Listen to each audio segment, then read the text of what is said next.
Hey everyone, welcome back to my channel. Thank you so much for tuning in and welcome to a new year. So today we're talking about hygiene, and specifically I'm talking about hygiene for the body, the whole body. We're focusing on that. Last year I did a video on feminine hygiene. I think it was last year, on feminine hygiene, and today I just want to focus on basically the whole body. And right now we are in the middle of a pandemic. We might be on level 1, but the pandemic is still much alive, and hygiene is right smack in the middle or in the center of this pandemic. And I feel like people don't talk enough about hygiene, or maybe I haven't seen much talk around hygiene. And I know that in some can I say some levels, or in some clusters of certain people, hygiene is practiced, more than the other, clusters of other people. So this is not only here in South Africa, but all over the world. And also, if you remember, a couple of years back, we did have a scare where we had to remove, or the shops had to remove, a lot of their items in the fridges, like your palonis, your viennas, and all this cold meat stuff and processed meats, because again there was hygiene, specifically food hygiene, that was lacking in some of these places. And therefore today again we are dealing with hygiene. So we never know in the years to come what type of problem we're going to have, and it's going to be hygiene, based on hygiene again, and it might be worse than what we're having right now. So I wanted to touch base on that because I love talking about hygiene. I'm very passionate about it. I'm not a scholar or a professional or an expert when it comes to that, but I do what I've learned over the years. And fortunately for myself, my siblings, and my other cousins, we had family members who were into the health sector. My mother was a nurse, her sister was a nurse, my aunt, and so we were taught certain things when it comes to hygiene at a very early age. And so, I'm grateful for that. And we've grown, with those kind of practices in our homes. And now we're practicing them in our households as well. So, without babbling at the beginning of this video, the first thing, because I'm going to just share about 5 products or 5 things that you should have that will help you with your overall hygiene.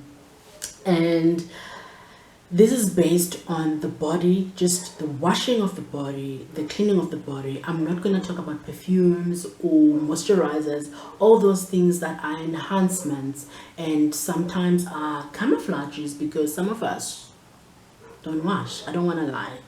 And or in wash enough or clean our bodies enough, and so for other things are just camouflages. And if you really want to know how you smell, like how your body reacts, if you don't put those enhancements, then maybe for 24 hours, because I've done that, I do that just to check up on my health, because some of the things that exude from our bodies is because of what's happening inside. Sorry about the noises. I had to open the window because hot flashes. I'm getting so hot, but I think I'm a little bit better now, so let me just close this window. So what I was saying is, you just learn how your body is without the moisturizers and the perfumes. You can just smell yourself, even your armpits. Don't put anything there. Just a challenge for 24 hours, just to learn how your body is without all these things that we put on it after we wash it. Anyway, what I'm going to start with is definitely your head, your shampoo. You need to shampoo your hair as much as possible. as an adult, you can also get lice, all sorts of things. Some of us, including myself, I have a little bit of a dandruff. It's not that much, but I make sure that I have a routine. So every Sunday or every end of the week, I wash my hair, and my daughter as well will wash our hair. And if I have braids or any kind of plaiting on my head, then I would wait a week. I would skip a week, and then the following week I'll start washing it, because yes, you need to wash the braids as well.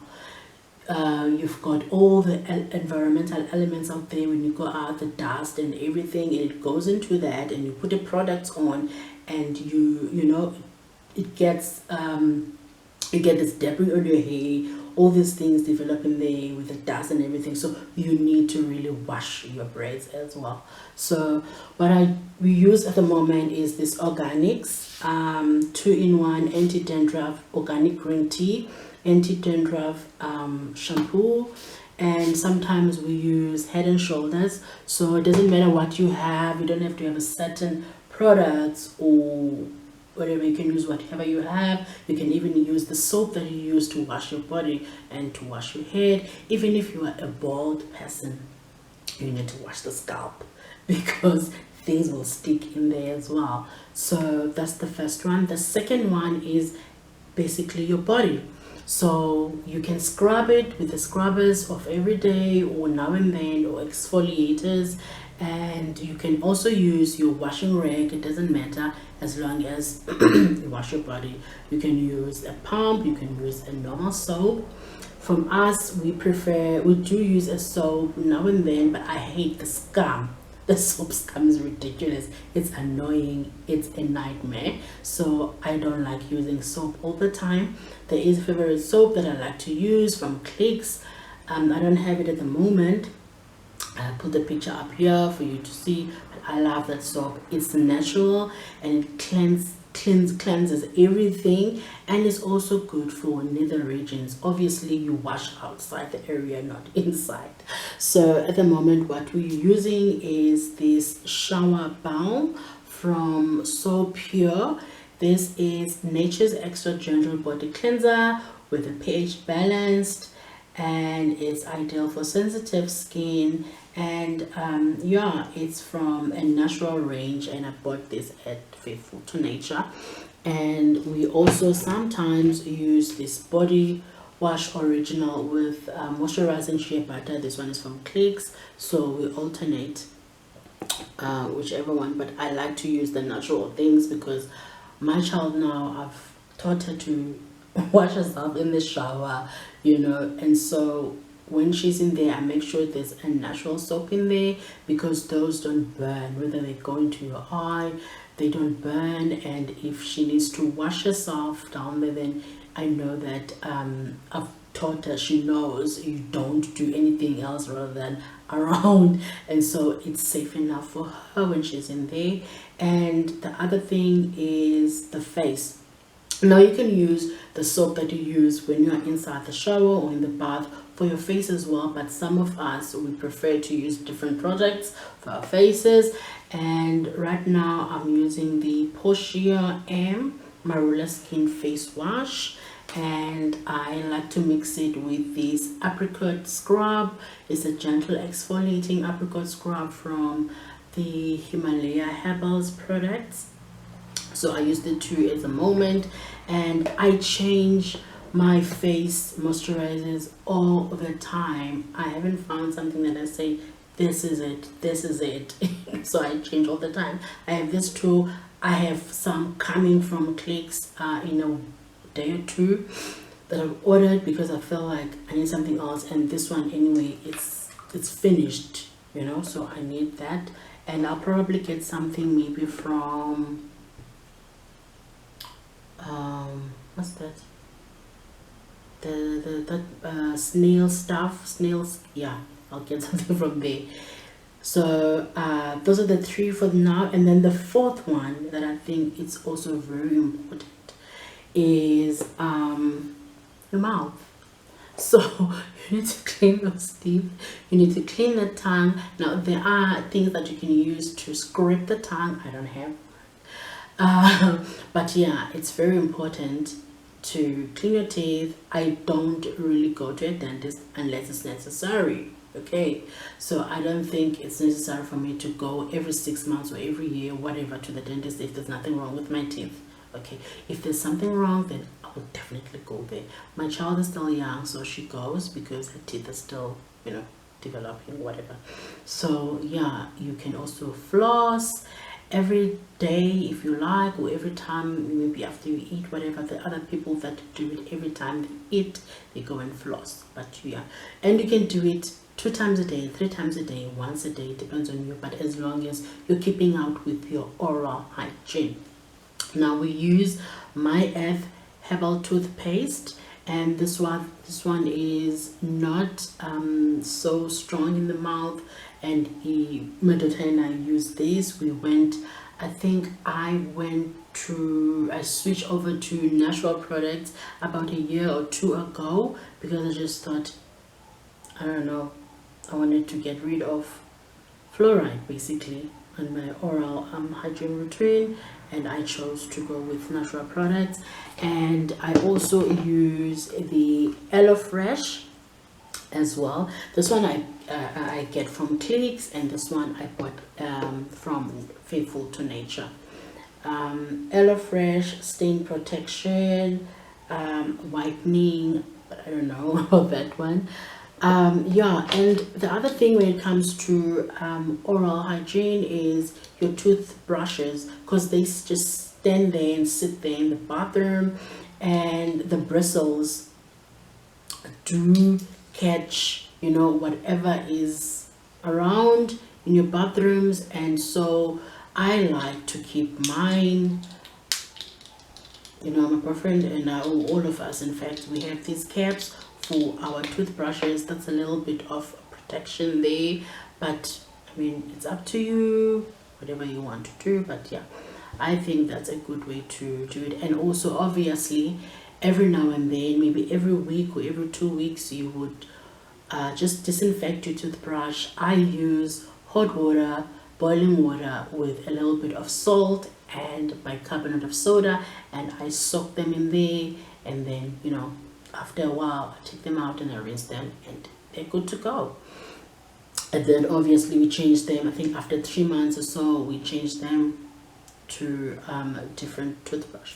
Now the last thing I wanted to talk about is definitely your feet.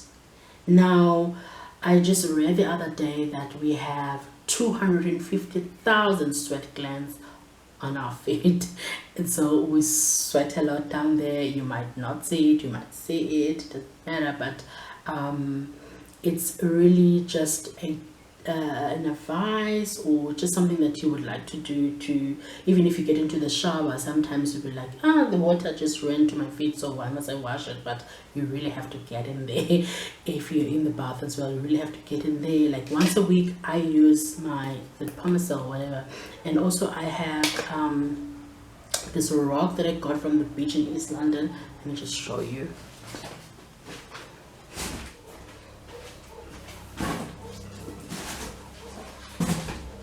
So you don't really have to go out there and buy a rock, especially if you live closer to a beach or to a lake or a river. I think they would have like rocks which were suitable to wash your feet under there. So I use this one.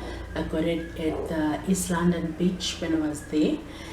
And yeah, so feet carry a lot and attract a lot of bacteria and germs, and especially if you're going out there doing your errands wearing sandals, you have no idea. When you get home, please wash those feet before you get into your blankets. If I forget, if I'm not at work, because when I'm coming from work, obviously I'm gonna get in the shower and I'm gonna wash my feet, because I'm in construction. I wear boots and socks every day, so imagine the sweat. So I have to wash my feet. And if I'm at home during the weekend, I like to walk barefoot. So the tiles, the carpets, there's a lot of things there. So you need to wash your feet before you get into bed. And when you come from your errands or from town wearing sandals or techies, just wash those feet. Few seconds, it doesn't have to be all the time, but yeah, feet carry a lot of bacteria and we sweat a lot down there. So That was it for this video. I hope you enjoyed it, and yeah, see you again next time. Bye.